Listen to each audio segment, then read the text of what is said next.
दर्शकों को नमस्कार, मैं हूं ऐश्वर्या कपूर और आप देख रहे हैं मेरे साथ पूछता है भारत। ऐश्वर्या के एजेंडा में बात साफ है, एकता में बल होता है। यह बात किसी को समझाने की जरूरत नहीं, आप भी जानते हैं और मैं भी और बच्चे भी।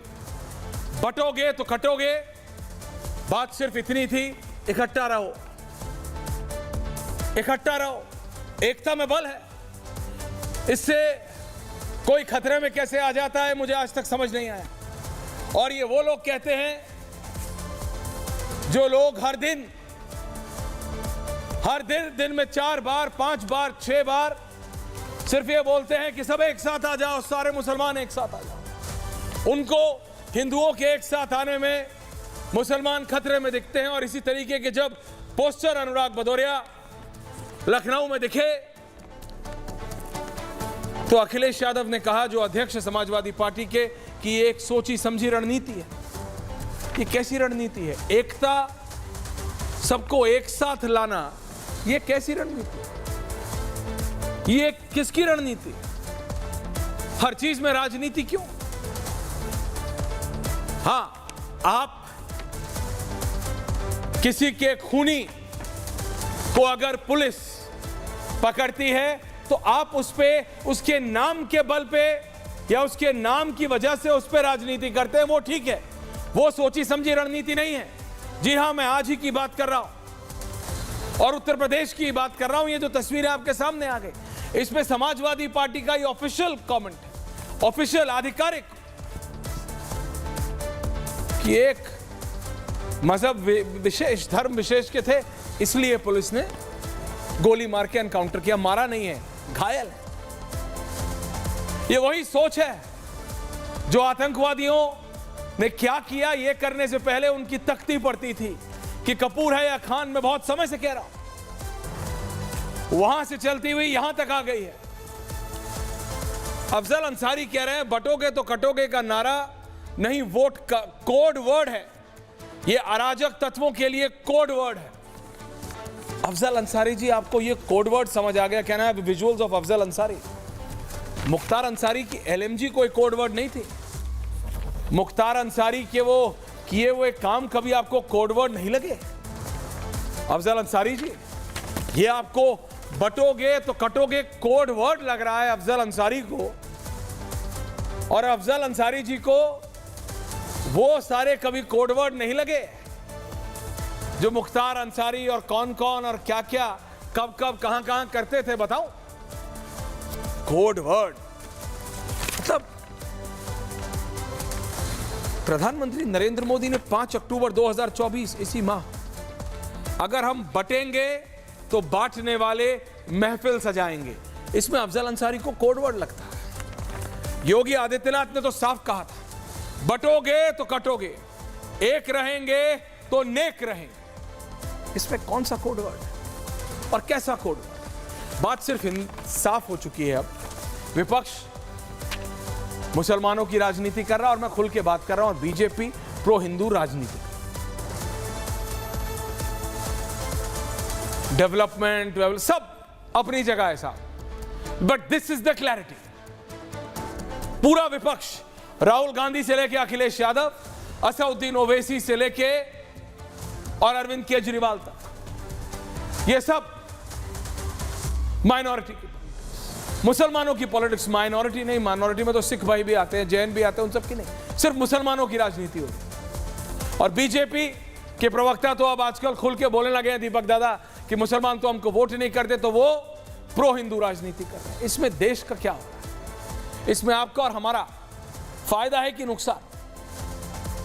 बटोगे तो कटोगे तक समझ आता, लेकिन ये हिंदू मुस्लिम की राजनीति से देश का कितना फायदा कितना नुकसान, उस पे है पूछता है भारत। ये जरा रिएक्शंस देखिए 4 नेताओं के कटाकट, और फिर फटाफट डिबेट करते हैं।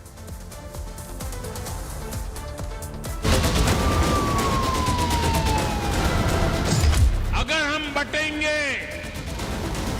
तो बांटने वाले महफिल सजाएंगे। बटेंगे तो कटेंगे, एक रहेंगे तो नेक रहेंगे। संगठित हिंदू, सशक्त हिंदू, कटोगे तो बटो। सोची समझी रणनीति और षड्यंत्र है। जो लोग डिवाइड एंड रूल करना चाहते हैं, जिन्होंने आज तक समाज को बांट के, समाज में नफरत फैला करके, उससे और क्या उम्मीद करोगे?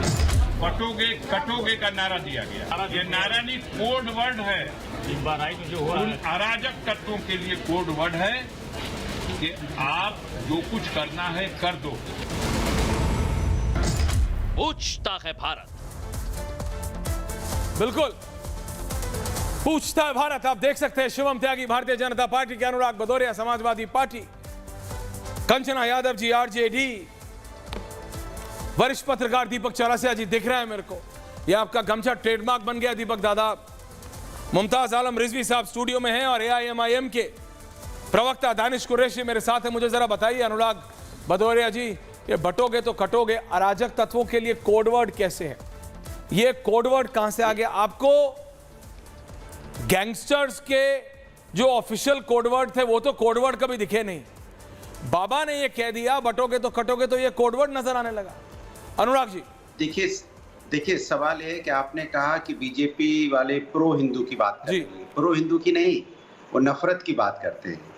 और सनातनी कभी नफरत की बात नहीं करते, याद होना चाहिए आपको। नफरत की राजनीति करने वाले वो कभी भी हिंदुस्तान का भला नहीं कर सकते। वो सिर्फ अपने सत्ता पाना चाहते हैं। जैसे आपने कहा ना, बांटने वाले महफिल सजाएंगे, बांटने वाले यहाँ सत्ता पाने की लालच में रहते हैं। किस तरह से बांट दिया जाए, जाति धर्म में सबको बांटे, उसके पास से नफरत की राजनीति हो, मुझे सत्ता मिल जाए। अब बहराइच की जहाँ तक बात हो रही थी, बहराइच में रामगोपाल मिश्रा की जो मौत हुई, सोचिए आप, पुलिस प्रशासन, एलआई डिपार्टमेंट क्या कर रही थी, इंटेलिजेंस डिपार्टमेंट क्या कर रहा था, पुलिस प्रशासन वहां पे क्या कर रहा था। भाई आज जुलूस निकल रहा था तो ये जिम्मेदारी तो पुलिस की होती है ना, प्रशासन की होती है, शांतिपूर्ण जुलूस निकले। और अगर कहीं कोई किसी प्रकार की अप्रिय घटना होने की नौबत आ रही है तो उसको रोकना, तो क्यों नहीं रोक पाए? वो उसकी शादी, रामगोपाल मिश्रा की शादी मात्र 6 महीने पहले हुई थी। 21-22 साल का लड़का, कौन व्यक्ति है जिसने उसको भड़काया? कौन व्यक्ति है जिसने उसको उचकाया, जिसकी वजह से वो ऊपर चढ़ा? फिर उसके साथ जो घटना घटी, अब उनका एनकाउंटर हुआ, चलिए ठीक है, लेकिन सवाल वो नहीं है। सवाल सबसे बड़ा है कि जिनके घर जलाए गए निर्दोषों के, जिनकी गाड़ियां जलाई गई, जिनका ट्रैक्टर जलाया गया, उनके साथ अन्याय कब होगा? उन्होंने क्या गुनाह किया था? उनके ऊपर क्या पुलिस ने कार्रवाई की? उनको कौन सा आपने नोटिस भेजा, रिकवरी नोटिस भेजा क्या? पहले तो रिकवरी नोटिस भेजते थे ना, जो जिसका घर जलाता था, गाड़ी जलाता था, मोटरसाइकिल जलाता था। नहीं अब ये भुगतान, फाइनेंशियली भुगतान उसी को करना पड़ेगा। आपने कितने लोगों को भेजा? अभी डिबेट में बता के जाइएगा। कितने लोगों पे आपने ठोक के कार्रवाई की? वो भी उतने ही गुनहगार हैं जो किसी निर्दोष का घर जला देते हैं, और जलाने वाले भी उतने ही गुनहगार हैं। उन पे भी ठोक के कार्रवाई होनी चाहिए, लेकिन कार्रवाई तो उन पे भी होनी चाहिए। पुलिस प्रशासन के लोगों पे, एसपी कमिश्नर पे ठोक के कार्रवाई होनी चाहिए कि आपकी नाकामी की वजह से इतनी बड़ी घटना हो गई। और सरकार को आके बोलना चाहिए कि हमारी नाकामी, हमारी फेलियर की वजह से एक वहां पे उत्तर प्रदेश के अंदर में किस तरह का एक जंगल राज जैसा माहौल बन गया। ये माहौल बनाने के पीछे जिम्मेदार कौन है? सरकार। शिवम में नहीं है ना, दूसरी पार्टी। शिवम त्यागी जवाब दे रहे हैं, शिवम त्यागी बीजेपी है। ओके अनुराग जी, शिवम त्यागी जवाब दे रहे हैं। 10 सेकंड का एक छोटा सा बाइट है। इनकाउंटर करा रही है, चाहे वो मंगेश यादव, पहले से फर्जी इनकाउंटर करा रही है, चाहे वो मंगेश यादव का हो। ये कांग्रेस के अध्यक्ष हैं अजय राय। इन्होंने कहा है कि भारतीय जनता पार्टी की सरकार जो है फर्जी एनकाउंटर करा रही है। अनुराग भदौरिया कह रहे हैं कि जिनके घर जले उनका क्या, जिनकी प्रॉपर्टी जली उनका क्या, और भाई जिसका बेटा जला था उसका क्या, जिसके बेटे को करंट मारकर लगा कर जिसके नाखून उखाड़ दिए थे, जिसको 35 गोली मारी, उसका क्या? एक बात तो तय हो गई इस देश में कि हिंदुओं की पार्टी तो इस देश में एक ही है, बाकी तो आपको जो है जाति में बांटेंगे, धर्म में बांटेंगे। और एक चीज बहुत साफ है, मैं यहां पर एक इसको हिस्टोरिकल कॉन्टेक्स्ट देना चाहता हूं कि आपको समय बोलना, गुस्सा दिखाना बहुत जायज और जरूरी है। पितामह भीष्म बहुत बड़े योद्धा हुए, लेकिन जब मां द्रौपदी का अपमान हो रहा था तो वो चुप रहे, तो इसलिए उनको तीरों की शैया मिली। जटायु ने गुस्सा दिखाया जब माता सीता को रावण लेकर हरण करके जा रहा था, तो उसको भगवान राम की गोद मिली। जब जरूरत है तो बोलना बेहद जरूरी है। ये जो आज इतने लोग अजय राय तो मेरी जाति के भी हुए, लेकिन वही फिर वो कन्हैया भाई वाली बात है कि कंधों से ऊंची छाती नहीं होती और धर्म से ऊंची जाति नहीं होती। आज ये लोग तोड़ेंगे, आपको अलग करने की बात करेंगे, ये कहेंगे कि जिनके घर टूटे उनका क्या हुआ, लेकिन वही जब रामगोपाल को 35 गोलियां मारी तो कहां चले गए थे अखिलेश यादव? अखिलेश यादव नहीं बोले, राहुल गांधी नहीं बोले, प्रियंका गांधी नहीं बोली, ममता बनर्जी नहीं बोले, उद्धव ठाकरे नहीं बोले, शरद पवार नहीं बोले। कौन बोला? भाजपा बोली, और देश के एक भाजपा के नेता ने बोला। लेकिन इनको नहीं बोला। जब एक व्यक्ति की लिंचिंग हुई, उसको 35 गोली मार दी गई, तब एक बार भी अनुराग भदौरिया को नहीं लगा कि वो किसी का बच्चा है। अखिलेश यादव को कोई माइक ही दिखाई नहीं दिया। हर बात में बुला बुला कर बाइट देने वालों को यह समझ में नहीं आया कि एक हिंदू बच्चे को ऐसे मार दिया गया, उसका क्या करे। लेकिन आज जब उनका एनकाउंटर होता है, एनकाउंटर में कहते हैं नहीं नहीं ये तो फर्जी है, सिर्फ मुसलमानों के ही वोट चाहिए, तो सीधा सीधा बोल दो उन्हीं के वोट चाहिए कि चाहे कोई गोली मारे, चाहे कोई बलात्कार करे, चाहे कोई आतंकवाद करे, चाहे कोई गैंगस्टर बने, चाहे कोई प्रॉपर्टी कब्जाए, उसको कुछ नहीं कहना क्योंकि वो मुसलमान है। सॉरी, ये उत्तर प्रदेश है और अगर यहां पर कोई दंगा करेगा, भाजपा की सरकार है, यहां पर कोई गुंडाई करेगा तो माफ कीजिए ठंडा कर देंगे हम। अनुराग जी कोई काउंटर? ठीक है, मैं जवाब दे दूं। कोई काउंटर? देखिए कितना झूठ बोला जा रहा है। मुझे लगता है कि ये वही नफरती लोग हैं, कह रहे नाखून नोचा गया। अरे उसकी मौत हुई है, हमारी पूरी संवेदनाएं नहीं है, संवेदनाएं तो हैं, उसके साथ उसको न्याय मिले, ये भी मेरा कहना है कि उसको रामगोपाल मिश्रा को न्याय मिलना चाहिए। सिर्फ संवेदनाएं आज जो है इनके साथ गुंडों के साथ निकल कर आ रही है, उसके साथ कहा थी। आप बोलो, अब दिखाइए अखिलेश यादव की कोई एक बाइट हो रामगोपाल के लिए। बोलो कोई एक बाइट दिखाइए जरा मुझे। मैं पूछना चाहता हूं आपसे, बोल नहीं रहा हूं, पूछ रहा हूं। डिबेट से उठ जाऊंगा, आपसे ज्यादा कौन बोल सकता है? उठ जाऊंगा डिबेट से। देखिए अगर ऐसी डिबेट करवानी है, कार्ड खेलना बंद करो। मान लिया आज आपको दुख है, अगर हम उठ जाएंगे, आपके भाइयों के साथ आज अच्छा नहीं हुआ, लेकिन ऐसे भागो मत। मुझे बोलने दोगे कि नहीं? बोलिए जी, एजेंडा चलाना है तो आपको मुबारक, मैं नहीं बैठा। अनुराग जी नहीं आप बोले तो आप मजाक बना रखे। नहीं, क्या स्टार्ट किससे किया ये? आप कब ड्रामा करेंगे? जब आप बोलते हैं दूसरों के ऊपर, तब नहीं होता है कुछ? मैंने किसी के बीच में नहीं बोला ऐश्वर्या जी। अनुराग जी रिकॉर्ड स्थापित करोगे आप? 150 डिबेट दिखा दूंगा, किसी को नहीं बोलने दिया आप। 150 एक छोड़िए, बोलिए अपनी बात। देखिए रामगोपाल मिश्रा जिसकी उम्र मात्र 21-22 साल का, हमारे अपना ही खून तो है, हिंदुस्तानी सारे अपने हैं। उसको कह रहे हैं नाखून नोचा गया। क्यों झूठ बोलो नाखून नोचा गया? अभी तो रिपोर्ट आ गई ना, कह रहे थे नफरत की आवाज, ये बीजेपी वाले झूठ बोल रहे थे, नहीं नोचा गया नाखून। क्या रिपोर्ट आई है? एससीएमओ की रिपोर्ट दिखाइए आप और बताइए आप। इस तरह का प्रोपेगेंडा मत फैलाइए समाज के अंदर में। जहां किसी की भी अगर मौत होती है, हमारे अपने लोग जाते हैं, हमारे अपने लोगों का परिवार बर्बाद हो जाता है आपकी राजनीति के चक्कर में, आपकी नफरत की राजनीति के चक्कर में। हिंदू हो, मुस्लिम हो, सिख, ईसाई हो, सब अपने हैं, सब हिंदुस्तानी हैं। आप सिर्फ हिंदुस्तान पे राजनीति करना चाहते हो, राज करना चाहते हो, इसलिए हमें बांटना चाहते हो। बटोगे अच्छा, okay now please relax. Hindu आपके हैं ना Anurag ji? Now please relax. मैं मान लूंगा हिंदू आपके हैं, मैं मान लूंगा। आप मुझे अखिलेश यादव की रामगोपाल की हत्या पर, लिंचिंग पर एक बाइट दिखा दीजिए। राहुल गांधी की, अखिलेश यादव की, प्रियंका गांधी की, ममता बनर्जी की, उद्धव ठाकरे की, किसी की भी ओके मैं मान लूंगा आप हिंदुओं। दीपक दादा कंचना जी आ रहा हूं। दीपक दादा आपने बीजेपी को सुना, सपा को सुना। I don't want this multi, thank you. Deepak Dada कौन कर रहा है ये नफरत की राजनीति? नहीं देखिए, बटोगे ये एक पब्लिक भाषण में कहा गया। अब मुझे पता नहीं था अफजाल भाई ने कैसे बोला, वरना पब्लिक भाषण में कोड वर्ड भी दिए जाते हैं सार्वजनिक भाषण में, ये मैंने पहली बार सुना है। और बटोगे तो कटोगे हमारे समाज के लिए कोई बहुत नई बात है, ये नहीं है। इसको सिर्फ एक बार दोहराया गया है। 800 साल के आसपास इस्लामिक आक्रांता बटोगे तो कटोगे आधार पर काम करते रहे, और इस दौरान उन्होंने बांटा भी, काटा भी, राज किया। उसके बाद 200 साल तक ये ब्रिटिश जो कि क्रिश्चियंस थे वो आए, उन्होंने भी हमें बांटा, कईयों को काटा भी, और उसके बाद राज भी किया। तो ये तो हमारे समाज में पिछले 1000 साल से होता आया है। और योगी जी ने जो कहा या प्रधानमंत्री ने जो कहा, भाई पूरे लोकसभा का चुनाव उठाकर देख लीजिए, जाति में बात करिए, जाति जनगणना बात करिए, क्या ये जातियों में समाज को काटना नहीं था? क्योंकि इनको लगता है कि हिंदुत्व राष्ट्रवाद की काट जो है जाति है। जाति भारतीय राजनीति से जाति नहीं है, इसीलिए इस पुराने कार्ड को 2024 के इलेक्शन में फिर से जिंदा किया गया। और ये तो हमारे इतिहास का पाठ रहा है। मैंने आपको समझाया, बटोगे तो कटोगे, नहीं सुधरेंगे तो कटेंगे, बटते तो हम हमेशा से रहे, और एक बार फिर से बांटने की कोशिश यहाँ पर की जा रही है। अब जो लोग मुसलमानों के वोट की राजनीति करे वो सेक्युलर, लेकिन अगर कोई हिंदुओं को जाति में न तोड़ने की बात कह रहा हो तो वो कम्युनल और नफरती सोच वाला कैसे हो जाता है? मुझे ये लॉजिक आज तक समझ नहीं आया। ऐश्वर्या कंचना जी समझाएंगी दादा ये लॉजिक?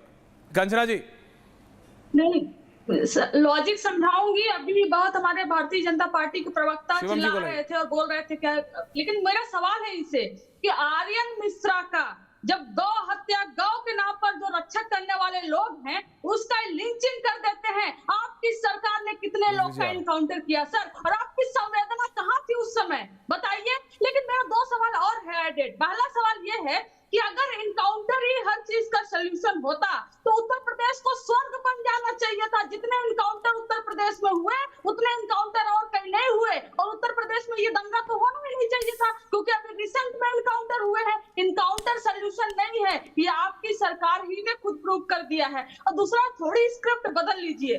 क्या मुख्य स्क्रिप्ट बार बार लगाते हैं, फिर उनसे कहलवाते हैं, फिर टांग लेकर आते हैं, फिर उस वीडियो को जो एक प्रूफ है जो पुलिस के पास होना चाहिए, लेकिन वो मीडिया के पास तक भेजा जाता है ताकि उसको चलाइए, क्योंकि आगे चुनाव आने वाला है और आपको चुनावी फायदा हो। लेकिन आपके जो कोड वर्ड करे ना, क्या कोड वर्ड, मैं उसको डिकोड करती हूँ। कोड है MOI, M से मोदी, जो हमें आप कहते हो ना MOI समीकरण, दरअसल बीजेपी में है MOI समीकरण। M से मोदी और Y से योगी, मोदी योगी समीकरण में मोदी योगी को खत्म करना चाहते हैं। अब योगी को ये जो उपचुनाव है जीत कर प्रूव करना है कि नहीं, हमें नहीं खत्म कर सकते आप। तो उसके लिए अगर आप एक राज्य में अशांति फैलाना चाहते हो, कानून व्यवस्था को ढीला छोड़ना चाहते हो, पुलिस इनकाउंटर करके दिखलवाना चाहते हो, देखो देखो हम कितने अच्छे हैं, तो इससे आपको वोट नहीं मिलने वाला है। ये सारा सियासी हो रहा है, और 10 जो सीटों पर उपचुनाव है उसके लिए आप कर रहे हो। आपको लगता है आप जीत जाओगे, नफरत फैलाकर तो आप नहीं जीतोगे। ये है डिकोड वर्ड, जो कोड वर्ड की बात कर रहे हैं जी। कोई काउंटर, मैं एक ही चीज कहना चाहता हूं, उस तरफ दानिश जी, चुनाव से कोई लेना देना, ठीक है चलिए, अगर चुनाव से ही लेना देना है आपको ऐसा लगता है, तो अखिलेश यादव भी तो चुनाव में है, उन्होंने क्यों नहीं करी रामगोपाल की बात, और अजय राय ने क्यों नहीं करी जब जरूरत थी? जब एक परिवार के बच्चे को इस तरीके से मार दिया तो क्यों नहीं बात करी? और हिंदुओं की वोट तो आप भी लेती है कंचना जी, आपकी पार्टी में भी जाती है जाति के आधार पर, आपने क्यों बात नहीं करी? आपको लिंचिंग में पहलू खान और ये सब तमाम लोग तो दिखते हैं, लेकिन आज जब रामगोपाल की सामने हुई तो नहीं दिखाई दिया। मतलब कमाल की बात हो गई, हम यात्रा भी ना निकाले, हम धार्मिक यात्रा भी ना निकाले, हम पंडाल भी ना लगाए, हम डीजे भी ना बजाए, हम देश में चले भी ना, अपने घर में ही बैठ जाए ना। पूरा देश एक ही कौम का तो है नहीं। समाजवादी बोले, कमाल बात नहीं, समाजवादी कोई समाजवादी नहीं है, आप एक ही है बस। समाजवाद का तो नाम है सिर्फ आपको वोट एक ही धर्म से चाहिए, ले लेना। अगर उन्हीं की पैरवी करनी है तो उन्हीं से वोट ले लेना। आपने नहीं निभाई, कम से कम एक नेता होने के नाते इतना तो बोल दिया करो कि जो गलत हुआ उसको गलत को गलत कह दे, आप वो तक नहीं कह पाते। अरे गजब बात हो गई। लेकिन आज जब जो है गोली मारने वालों को पकड़ा गया, उनका एनकाउंटर उनके साथ हुआ, तो आज इनको दर्द इतना ज्यादा। अनुराग जी प्लीज, अरे इतना क्यों दर्द है भाई, इतना क्यों रोना है? अब आप क्यों बोल रहे हैं? मतलब अतीक अहमद से लेकर अंसारी से लेकर और आज यहां तक पहुंच गए हैं, यहां तक, मतलब यानी कि कोई अगर एनकाउंटर में पकड़ा भी जा रहा है, उसके पैर में गोली लग रही है, तो अखिलेश यादव को इस बात का भी दर्द है। लेकिन उन्होंने किसी को 35 मार दी, उसका कोई दर्द नहीं है, क्योंकि वो तो हिंदू था बेचारा, क्या फर्क पड़ता? ओके दानिश जी AIMIM बोलिए। दानिश पूछ रहे हैं, देखिए सबसे पहले मैं आपको एक बात बताऊं, दरअसल दिक्कत जो है भारतीय जनता पार्टी की वो ये है कि पिछली बार के चुनाव तो वो हार चुकी। ऑडियो क्यों खराब है दादा? आपका ऑडियो बहुत खराब आ रहा है, ठीक करा के वापस आ रहा हूँ। रिजवी जी, दानिश जी का ऑडियो ठीक कीजिए। हाँ रिजवी जी, हटाइए तब तक। जी मैं 2-3 बातें कहना चाहता हूँ और हमें उम्मीद है कि कोई हमें रोकेगा नहीं। अब बोलिए ना। नहीं मैं बोल रहा हूँ। हाँ बोलिए। पहली चीज ये कि जो कुछ हुआ बहराइच में बहुत अफसोसनाक है, और जिस तरह से तत्परता पुलिस ने बाद में दिखाई, अगर यही तत्परता, यही तेजी जो है उसी दिन जिस दिन ये घटना हुई है, अगर उस दिन दिखाती तो शायद वो जो नौजवान मारा गया वो न मारा जाता। और ये जो बाद में जा करके कह रहे हैं नेपाल भाग रहा था और वहां पकड़ा, इनकाउंटर हुआ, उसी वक्त क्यों नहीं पकड़ा गया? उसी वक्त लोग क्यों नहीं पकड़े गए जिन्होंने कत्ल किया था? ये मेरा सवाल है। जहां तक दीपक चौरसिया जी ने अभी बहुत सारे 800 साल और 200 साल की बात की, आप बताइए कि महाभारत में किसने किसको मारा? रामायण में जब जंग हुई तो किसको मारा? फिर आप बताइए, और आ जाइए, मौर्य समाज हो, अशोका हो, इनमें से किसको किसने मारा? आप ये बताइए। जब आप दूर तक जाते हैं तो फिर सवाल उठता है, अभी आ जाइए, आप बताइए बिल्किस बानो के साथ जो कुछ हुआ और उनके रेपिस्टों को किसने इस्तकबाल किया, किसने स्वागत किया? और आइए आप बताइए हमें, पहलू खान को कुल्हाड़ी से काटा, किसने काटा? और आइए इखलाक को किसने मारा था, किसने मॉब लिंचिंग की थी? और आइए नासिर और जुनैद को किसने जला करके मारा? तो ये तमाम सवाल है। मैं ये कह रहा हूं नहीं होना चाहिए सब, लेकिन जब सवाल आप खड़े करोगे तो सवाल प्रशासन पर है, आप क्यों नहीं ये बात मानते हो कि आखिर वो नौजवान कैसे वहां पे चढ़ गया और पुलिस मूक दर्शक बनी रही? और मैं ये भी बता दूं क्यों बनी रही। ऐश्वर्या जी इसलिए बनी रही क्योंकि पुलिस डरती है। उनको लगता है कि अगर ये जो यात्रा में शामिल लोग हैं, अगर इनके लिए कुछ भी बोल दिया तो कहीं मैं सस्पेंड न कर दिया जाऊं, कहीं मैं निकाल न दिए जाऊं। और जहां डर नहीं होता वहां योगी जी की पुलिस अच्छा काम करती है। और मैं 2 उदाहरण दे रहा हूं, बड़े अच्छे काम जो योगी सरकार के। आप देखिए, एक बुलंदशहर में 9 जून 2023 को बुलंदशहर में 17 मूर्तियां 5 मंदिरों में तोड़ी गई और वो 5 लड़के 5 दिन बाद पकड़े गए और 5 हिंदू निकले। ये योगी जी की पुलिस। अभी अयोध्या के कश्मीरी मोहल्ले में टोपी लगा करके 8 नौजवान गए और जाकर के 4 मस्जिदों में वहां पे पोस्टर लगाए, भड़काऊ पोस्टर, और धार्मिक किताब फाड़ करके फेंकी। जब पुलिस ने उन्हें पकड़ा तो वो 8 हिंदू निकले, उन्हें रासुका में जेल भेजा। तो आप देखिए कि कितना बड़ा हादसा, जब पुलिस एक्टिव होती है तो उसे रोका जाता है, लेकिन जब पुलिस को दबा दिया जाता है, जब पुलिस को रोका जाता है, जब उसके हाथ बांध दिए जाते हैं और जब चुनाव सामने होता है तो इस तरह के हादसे होते हैं, इस तरीके के दंगे होते हैं। दीपक दादा कोई काउंटर। दीपक चंद्र, हाँ दादा, मैं एक सीधा सवाल यहाँ पे मुमताज जी से पूछता हूँ। मुमताज जी, कन्हैयालाल दर्जी का भी एग्जाम्पल दे देते हैं। जब आपने जुनैद का दिया था उसके साथ साथ कन्हैयालाल दर्जी का भी दे देते ना, ये भी बता देते कि कौन लोग हैं आप बीच में नहीं, वो कोई नहीं जो नमाज के बाद एक साथ निकलते हैं, जो नमाज के बाद एक साथ निकलते हैं और इस प्रजातांत्रिक देश में, दुनिया के सबसे बड़े लोकतंत्र में सर तन से जुदा के नारे लगाते हैं। कौन लोग हैं मुमताज जी, बता दीजिए। ये सर तन से जुदा के नारे का इस लोकतांत्रिक देश में क्या काम, बताइए। उसका कोई समर्थन नहीं करता, किसी ने समर्थन नहीं किया। अगर किसी ने समर्थन किया हो, एक शख्स दिखा दीजिए जिसने सर तन से जुदा का समर्थन किया हो। एक आप दिखा दीजिए, एक भी उदाहरण हमें बता दीजिए। जुदा हो जाता है, मैंने और आप लोग शांतिपूर्ण कवर फायर देते हैं, लेकिन मैंने कभी ये समर्थन नहीं किया। मैं दंगाइयों का और मैं जो कातिल है उनका कभी समर्थन नहीं करता। आप भी ना कीजिए, मैं यही तो उम्मीद करता हूं। और आप तो जर्नलिस्ट हैं और बहुत सीनियर जर्नलिस्ट है, कम से कम आप तो एक जर्नलिस्टिक अप्रोच अपनाइए कि आप बताइए कि नीचे नारे लगे, चलिए ठीक है, नीचे नारे लगते रहे, लेकिन वो नौजवान ऊपर चढ़ गया, चलिए ऊपर चढ़ गया, लेकिन उसके बाद झंडा, कितनी देर में झंडा नीचे गिरा कि पूरी जो रेलिंग है वो गिर गई, वो भी ठीक है, चलिए मैं कह रहा हूं वहां तक भी नहीं बोले। लेकिन उसके बाद पकड़ा होगा ना, पकड़ने के बाद उसको जो आप कह रहे हो कि 35 गोलियां, भाई टाइम लगा होगा, तो पुलिस कहां थी? अगर उसी वक्त जितने कातिल थे जिनको आज इनकाउंटर कर रहे हो, अगर उसी वक्त उसको पकड़ लिया जाता तो मेरा भाई बच जाता, मेरा हिंदुस्तान का एक नौजवान बच जाता, एक बीबी का कोई काउंटर। शिवम जी, अनुराग जी आ रहा हूं। ओके दीपक दादा, कोई काउंटर। मैं सिर्फ एक ही लाइन बोलना चाहता हूं, मुझे बताइए, गणपति विसर्जन हो, दुर्गा विसर्जन हो, इस तरह के जुलूस में ऐसा तनाव क्यों होता है? ये भारत में परंपरा और प्रथा हो गई है। और मुमताज जी, इस सवाल का जवाब पूछ के दे दीजिए कि मुसलमान इलाके ही संवेदनशील क्यों माने जाते हैं?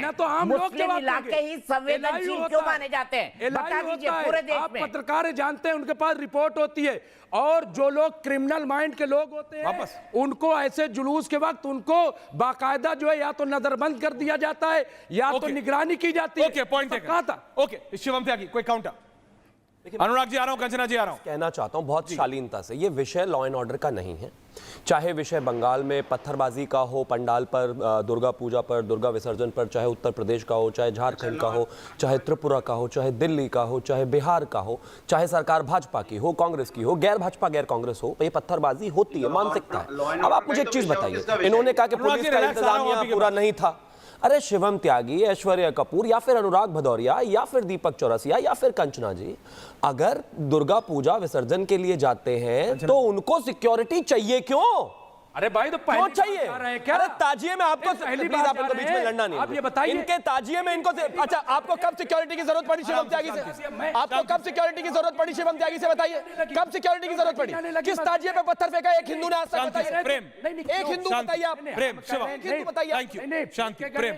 और नहीं फेंके गए तो एक भी मुस्लिम बताइए जिसने जाकर के मंदिर के झंडे तोड़ा हो, बताइए, बताइए एक भी मुस्लिम बताइए।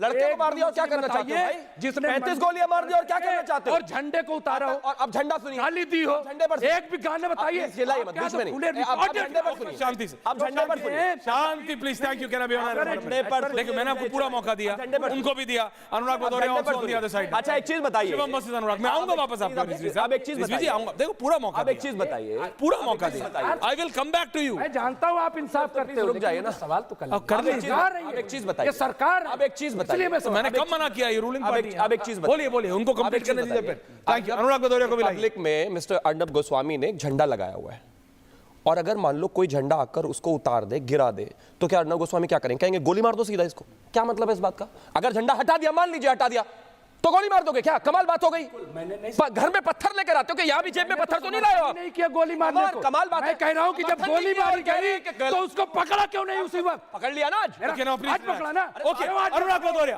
अनुराग भदौरिया ना, अनुराग भदौरिया, अनुराग भदौरिया, अनुराग भदौरिया कल चला था वो नहीं this side, Shivam Tyagi on this side. Rizvi ji, thank you. अपना पत्थरबाजों के 1 versus 2। Thank you Shivam, Shivam, Shivam, Shivam, Shivam. Only 3 people. Thank you. Anurag Bhadauria, Anurag Bhadauria, Anurag Bhadauria, ending comments.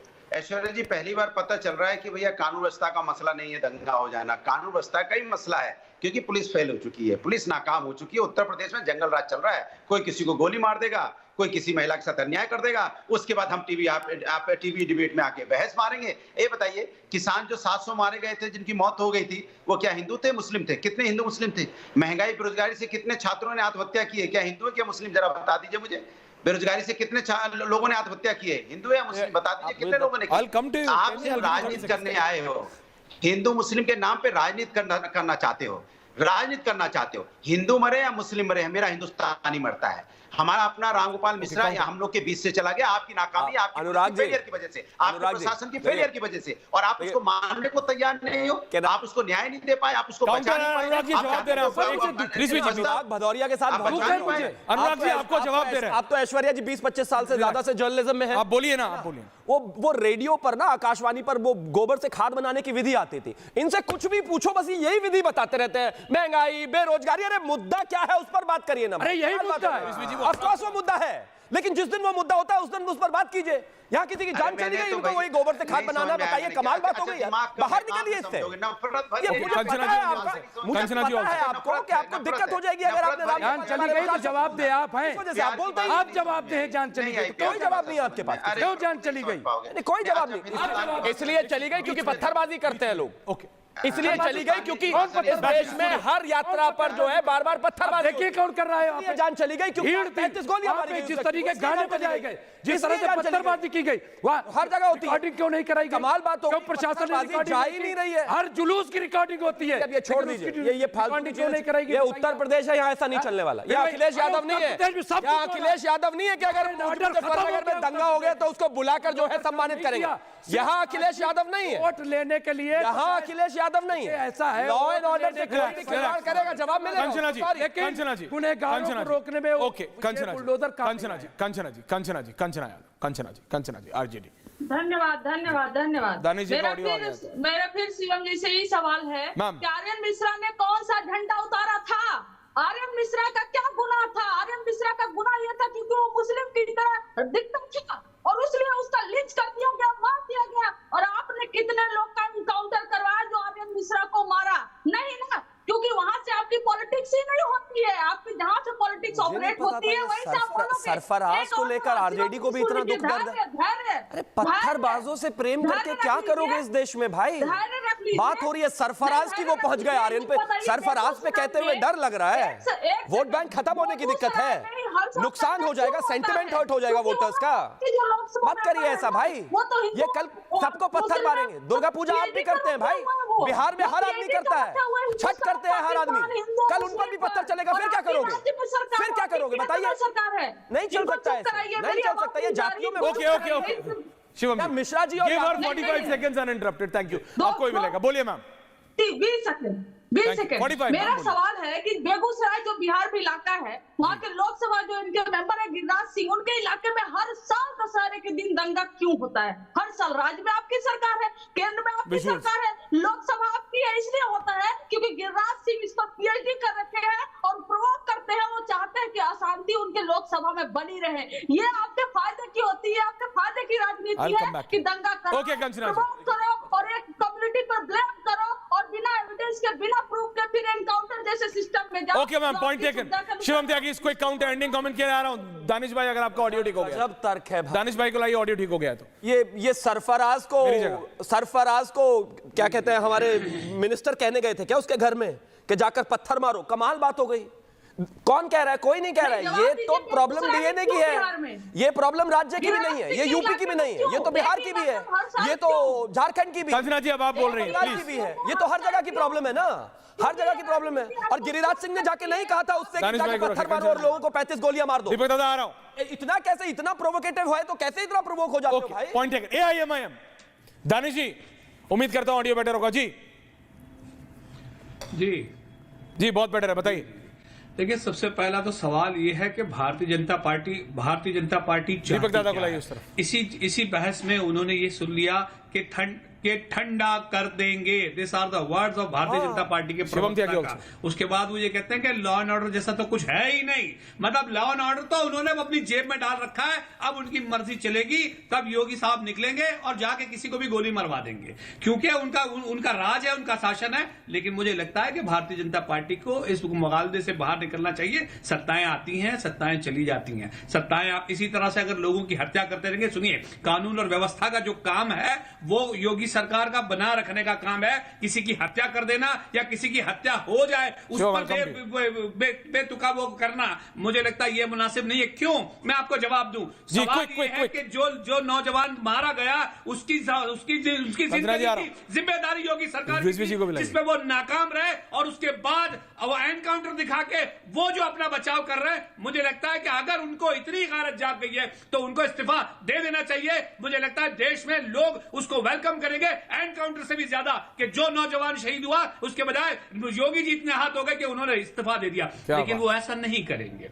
क्यों? क्योंकि वो चाहते यही हैं कि ऐसा ही हो, क्योंकि वो यही चाहते हैं कि कोई झंडा उखड़े और कोई गोली चले। लेकिन बहराइच के जो लोग परेशान हुए, आप ऐश्वर्या सोचिए, जिन लोगों की परेशानी, झगड़ा जिनका, लेकिन आम आवाम आप चाहते हैं कि बाबा रिजाइन कर दे।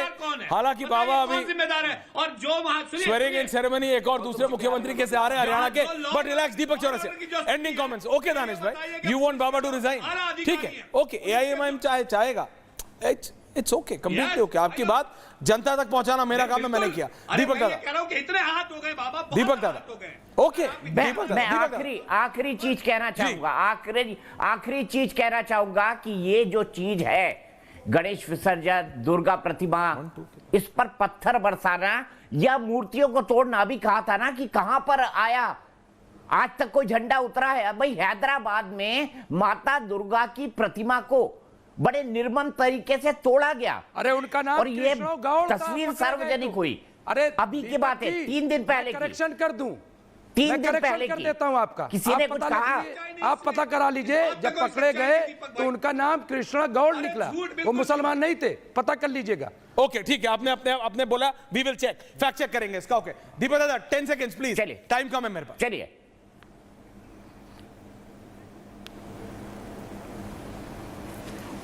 दीपक दादा, आई थिंक ओके, हाँ बोलिए शिवम जी। मैं एक ही चीज कहना चाहता हूं कि हाँ, मैं 37 सीटें आ गई तो उनको लगता है कि ताकत बढ़ गई है, पर्टिकुलरली कुछ जगहों की। लेकिन मैं एक चीज कहना चाहता हूं, सीटें 37 हो या 70, अगर सरकार भाजपा की है तो माफ कीजिए, यहां पर इस तरह से दंगा गुंडागर्दी नहीं कर सकते हो। कुछ सीटें बढ़ जाने से अगर आपको लगता है कि आपकी ताकत बढ़ गई है तो माफ कीजिए, सरकार सिस्टम सब हमारा है। इस प्रदेश में शांति रहने वाली है। 2017 से पहले वाले टाइम, अब टाइम मैं सिर्फ इतना कह रहा हूं, एक बात मैं मानता हूं दानिश भाई, सरकारें आएंगी, सरकारें जाएंगी, नेता आएंगे, नेता जाएंगे। दीपक दादा, टाइम नहीं है आज, नेक्स्ट डिबेट पे पक्का माफी चाहता हूं, आप समझते हैं फेस्टिव सीजन है, टाइम ब्रेक टाइम पे लेना है। मैं सिर्फ इतना बोल रहा हूं, छोटी सी बात है दर्शक, ये सरकारें कौन बनाते हैं? आप और हम, जनता बनाती है। ये नेता वही करेंगे जो हम चाहेंगे। अगर हमारी प्रायोरिटी सही है तो इन नेताओं की भी प्रायोरिटी सही रहेगी, चाहे वो योगी आदित्यनाथ हो या अखिलेश यादव। बहुत बहुत धन्यवाद आप सबका। पूछता है भारत में, थैंक यू वेरी मच।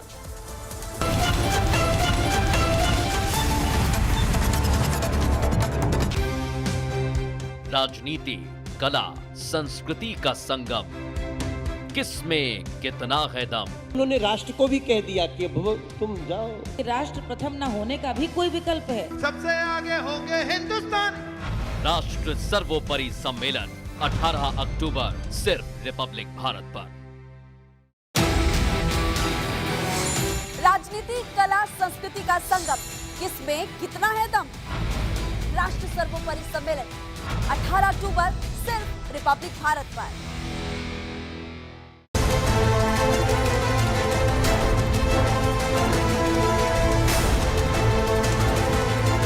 सियासत के महाजंग का मैदान तैयार।